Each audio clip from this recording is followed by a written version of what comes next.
Hello guys and welcome back to the channel. BMU here for another mobile game based video, but this one's a little bit exciting. This one is Marvel Future Revolutions, which hasn't actually come out in most places, so you're probably wondering, hey, how come this British guy's playing this game that's nowhere near Europe at the moment? Well, I'm here to answer that question. First of all, what you're going to need is you're going to need two applications. First one being the VPN of your choice on your mobile device. I use ExpressVPN. I am not sponsored. I've tried about 4 or 5 of them, and this seems to be the most stable. Not to mention, it's got a 7-day free trial that doesn't limit any access at all. So it seems like quite a nice little bit of kit there. Best one I've seen anyway. Second app you're going to need is QApp. That's QOO. This is used to download the Canadian version of the game because for some reason they launched in Canada and nowhere else. Not sure why you would do that, but maybe it's a smaller market. They can test the servers, etc, etc. That's probably my best guess. So yeah, you need QApp. Download that. You can get actually quite a lot of games from QApp, but obviously we're playing Future Revolution at the moment. Once you've downloaded that, you'll need your VPN on to download the game as well. So you can download the game through QApp, put on your VPN, and then download the actual application. I've had some people saying that they've had issues doing that, but personally, I had no issues whatsoever. I'm using a fairly modern Android phone. And yeah, it was absolutely fine. If you do run into any issues, apparently if you delete the game cache or reboot your phone and then do it, sometimes that works as well. So yeah, those are two apps you need. Once you're in, you need your VPN on at all times to play the game, otherwise it will kick you out. And again, that's why I went with ExpressVPN, because that seems like the most reliable and the most stable that I could find. So what I'm showing in the background is a little bit of gameplay. So it is a very good game. Just a sort of background reference, I've been playing the My Hero Academia gacha that's just come out as well, The Strongest Hero. Very, very similar in terms of like controls. It does feel more fluid, and again, I've got quite a nice phone, quite a nice one. I've got the Mi 11, just for reference. So it's quite a new phone, good processor, good RAM, good screen on it, etc. This is being recorded natively on my phone as well, just through the phone screen recorder app, so you can kind of see what it actually looks like. It doesn't look like the game has emulator support at the moment. I'm guessing they've done that to stop people doing exactly what I'm doing. So yeah, I tried it to get it to work on BlueStacks. I just couldn't get it to work. Maybe people that are better at BlueStacks than me will be able to do that, but I wasn't able to, unfortunately. So yeah, I'm just showcasing some gameplay and some general overviews. Again, the game is very, very new. It's technically not released anywhere yet. There are about 8 or 9 heroes that you can choose from, which kind of brings me into what makes this a little bit different from most of the gacha games out there at the moment. So most gacha games, you would be required to check or summon heroes. So if I wanted to play as Spider-Man, as you can see I'm playing here, I would have to summon Spider-Man, and there'd probably be about 20 different versions of Spider-Man for me to summon eventually. In this game, you actually pick and choose the heroes that you want. So you can pick 4 or 5 initially as your squad, and then you'd be able to, unlock more spots. So you've got quite a wide choice of heroes. There's like Spider-Man, Iron Man, Doctor Strange, Black Widow, Storm from X-Men, Captain America. There's a lot of the game at the moment. Star-Lord as well, actually, from Guardians of the Galaxy.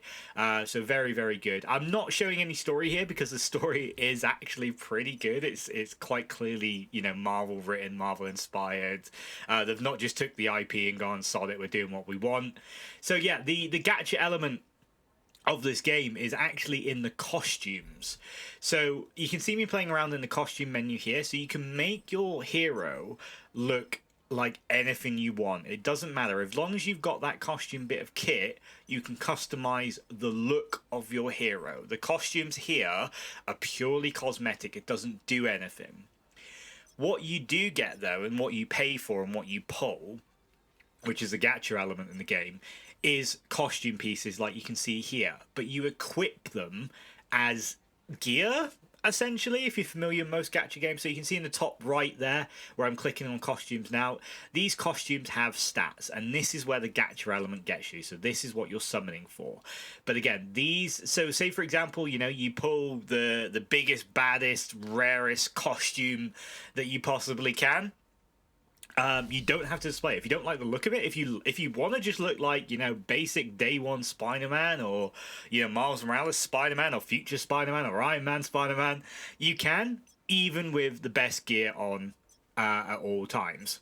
So that's one gacha element. The other gacha element are things called Omega cards, which I'm displaying here. Again, they have stats. You meld them together, you upgrade them as you do. So there's the gacha elements of this game. So it's not restricted by heroes. So you will not have to pull, you know, if you really like a hero, you will not have to pull it. So again, like most gacha games, you know, the flavor of the month or the new character is the most OP, ridiculous character in the world. And by the way, unless you're spending hundreds of pounds, you cannot play that character. Boo-hoo. Everyone's playing that character but you. In this game, you can all play the same characters. However, the stats are going to be vastly different between those who whale and those who don't. There are ways of making it up, especially it seems really fair. Like, the game gives you costumes and then you can meld costumes to pull costumes, so it's like you're almost not earning premium currency like most gachas. You know, you'll go through the game, you'll earn your coins, your gems, your crystals, and then you'll get a 10 pull, you know, once every couple of weeks or once a month, depending on the gacha you play or whatever.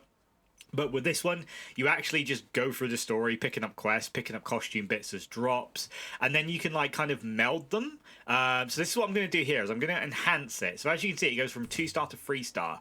The thing is, I need 5 2-star gloves to make this happen, as well as obviously the materials at the bottom there, which are actually really easy to find. So what I'm going to do here is I'm just going to quickly show you how to upgrade a glove. So it's a 1-star glove. So I need 5 1-star gloves, plus some materials, plus some gold.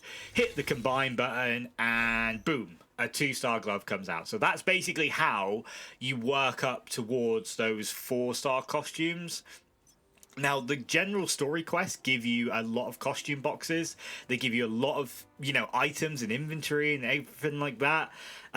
So far, I haven't really found the need to spend money. Not that I'm going to spend money on the Canadian version. But yeah, it's kind of, it's weird. It's a weird form of doing a gacha. I think it's going to be successful.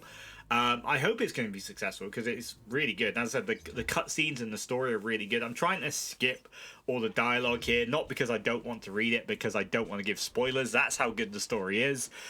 Usually when it comes to gacha games, the story is like the thing that is in the way of me getting stronger, but I'm actually really enjoying it. There's also no stamina system, or at least I haven't run into one yet. There's like limits on like the rage you saw me do at the start to fight Kingpin. You can do that 3 times a day, but there's no stamina system stopping you from literally going from level 0 to level 100 in a day, or, you know, as fast as you possibly could. There's literally nothing delaying your progress in this game apart from time. So the next interesting feature, and that really makes this game quite unique for gachas, is it's actually open world. So you can see at the moment I'm in Channel 1, Central City. Everyone who is in that channel, in that city, can see each other. It's not instance whatsoever. So I could be doing this quest and, you know, Joe Blogs or my friend or anyone else can run over and just help me kill a quest monster. Or, you know, help me clear. So every person you see at the moment is actually a real player. I haven't sort of run into any bots, not that they would put bots in at this point, I'm not sure, I don't know, but I haven't noticed any. So yeah, it's all open world, the quests are great, there's loads of side quests to do, the story's really good, the gacha system's very unique.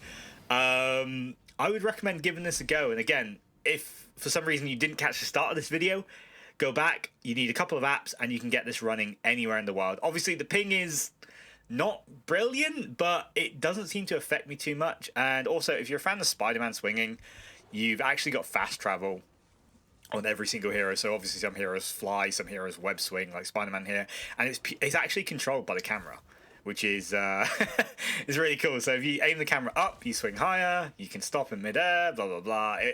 Do you know what? really, really well done for a mobile game. This is one of the best looking mobile games I've seen in a long time. Well worth your time, guys. Make sure that you get it downloaded, give it a shot. I think it comes out properly global around September, so you haven't got to wait that long if you don't want to kind of play around with this. But I would recommend sort of getting in, getting to know the game, so when it releases on global, you get a little bit of a head start. Enjoy, guys. This has been amazing. I'm going to be releasing more content, so please hit that subscribe button. Have fun. See you soon. Bye-bye.